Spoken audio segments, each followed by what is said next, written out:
Azul Felawen, bonjour, salam alaikum, bienvenue à vous, marhaba bikum, welcome to my channel, muy contento de volver a verte para un nuevo video. Juste cette intro, elle m'a complètement vidé. Je voulais continuer cette vidéo en japonais, mais je pense qu'on va rester sur le français. Bref, j'espère que vous allez tous très bien, chers moldus, chers sorciers, chères sorcières. Vous l'avez compris et vous l'avez vu dans le titre, aujourd'hui nous allons parler des bilingues, des polyglottes. C'est un sujet qui n'est pas si simple au premier abord, mais vous allez voir qu'il y a quand même matière à en parler. Le fait de parler plusieurs langues, c'est un outil non négligeable de communication, surtout lorsqu'on travaille avec des étrangers, quand on voyage, ou même si on veut se faire des amis à travers le monde. Et je trouve que l'apprentissage de plusieurs langues peut vraiment ouvrir beaucoup de portes.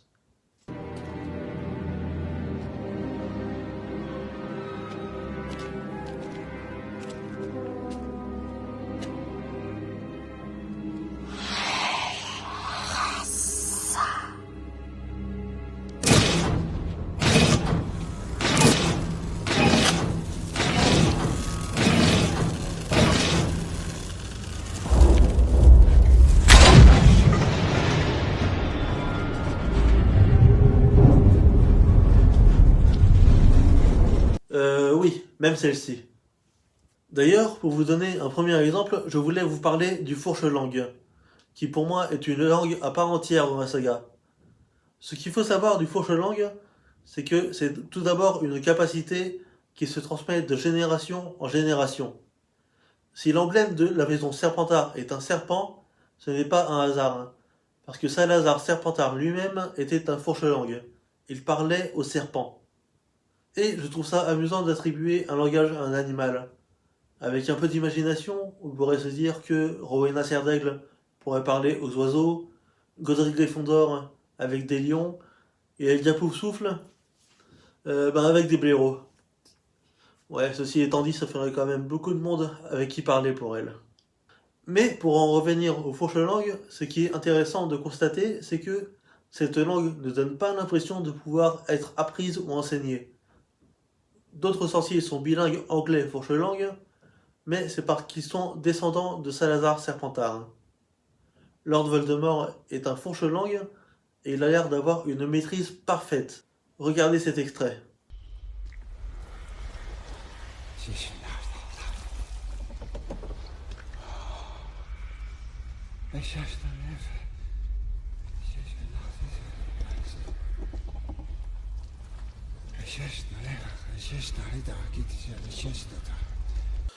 Heureusement que dans le film, on a le sous-titre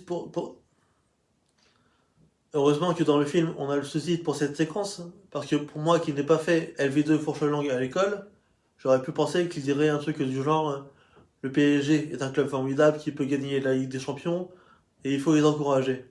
Ouais, je sais, c'est choquant. C'est presque aussi choquant que quand il traite quelqu'un de sans-eau-bourbe. Alors qu'en fait, il dit tout simplement le garçon a découvert notre secret Nagini. Cela nous rend vulnérables. Employons-nous à le retrouver. Et toi, mon ami, ne t'éloigne pas. Mais pour revenir à ce qui fait que le fourche-langue est une langue difficile, c'est aussi parce qu'elle sonne comme un sifflement étrange, ou comme si on essayait de prononcer des noms de villages en Alsace. Tout le monde n'a donc pas la capacité de parler cette langue, et encore moins à la comprendre. Si Harry parle fourche-langue, c'est uniquement parce qu'il a une part de l'âme de Voldemort en lui. Je sens que quelque chose te tracasse. J'ai raison? C'est seulement... Vous savez, monsieur, je n'ai pas pu m'empêcher de remarquer certaines choses. Certaines similitudes entre... Tom Jedusor et moi. Je vois. Eh bien, tu sais parler fourche-langue. Et pourquoi? Parce que Lord Voldemort sait parler fourche-langue. À moins que je ne me trompe, Harry, il t'a transmis certains de ses pouvoirs le soir où il t'a fait cette cicatrice. Vous pensez que Voldemort m'a transmis certains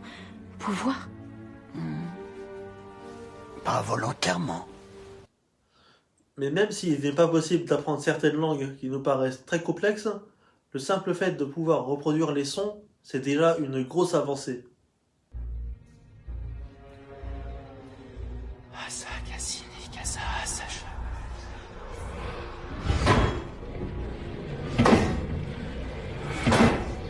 Harry parle dans son sommeil. T'as pas remarqué? Non, bien sûr que non.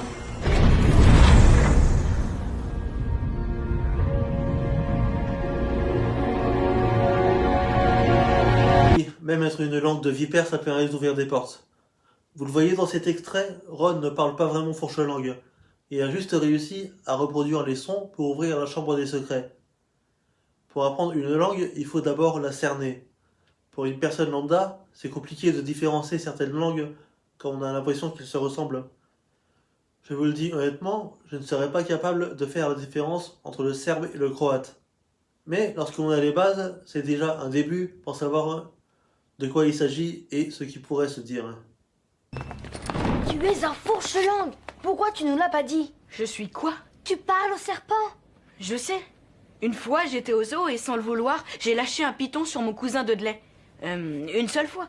Bon, et alors, je suis sûre qu'un tas de gens peuvent le faire. Non, certainement pas. Ce n'est pas un don très répandu, Harry. C'est une très mauvaise chose. En quoi c'est une mauvaise chose?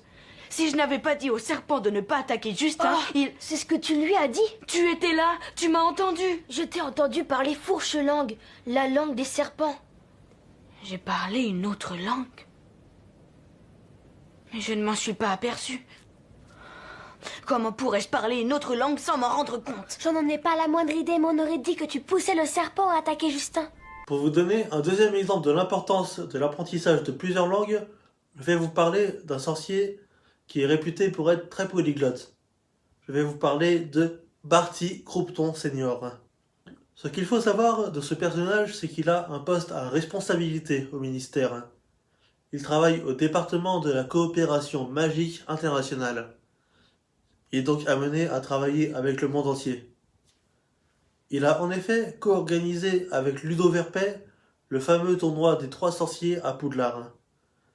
Et vu que les 2 autres écoles conviées à participer au tournoi viennent de France et de Bulgarie, il y avait donc une véritable nécessité à parler plusieurs langues. Et le nombre de langues qu'il parle est tout simplement affolant. Car dans le 4e livre, Harry Potter et la Coupe de Feu, voici ce que l'on peut lire. Ludo Verpet se tourna alors vers Monsieur Weasley d'un air plus joyeux que jamais. « Tu pourrais pas me faire une petite tasse de thé par hasard? J'essaye de repérer Barty Croupton. Mon homologue bulgare fait des difficultés et je ne comprends pas un mot de ce qu'il raconte. Barty saura m'arranger ça. Il parle à peu près 150 langues étrangères. » Monsieur Croupton, dit Percy qui avait perdu son air de réprobation indignée et frémissait soudain d'excitation. Il en parle plus de 200, y compris la langue des sirènes, la langue de bois et la langue des trolls. Et cela rejoint exactement ce que je vous disais en début de vidéo. Être polyglotte est un outil de communication vraiment unique, même dans le cadre du travail. Même moi, à titre personnel, je travaille avec une forte communauté vietnamienne et la communication est parfois difficile, car certaines ont une pratique du français très limitée. L'apprentissage de une ou de plusieurs langues est une nécessité et en plus d'améliorer le cadre du travail, cela peut également avoir une véritable utilité sur le plan personnel.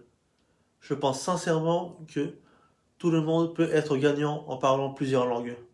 Pour vous donner un dernier exemple, nous allons parler du latin. Alors certes, le latin est une langue morte, mais pas dans la saga Harry Potter en tout cas, car les sortilèges sont en latin. Par exemple, l'humos, qui est un sortilège qui permet de créer une lumière à l'extrémité de sa baguette, provient du latin lumen, qui signifie lumière. Et pour le sort qui permet d'éteindre sa baguette, il faut dire nox, le mot latin nox signifiant nuit. Le sortilège Expelliarmus, qui est un sortilège de désarmement, du latin expeller signifiant expulser et arma signifiant arme. La liste est encore très longue, mais le latin est la base des sortilèges dans cette saga, et l'utilisation apporte beaucoup de relief à cette langue très ancienne. S'il maîtrise le latin, alors il maîtrise le sortilège. Le message que je veux faire passer dans cette vidéo, c'est que l'apprentissage de plusieurs langues peut réellement avoir un apport significatif dans notre vie personnelle.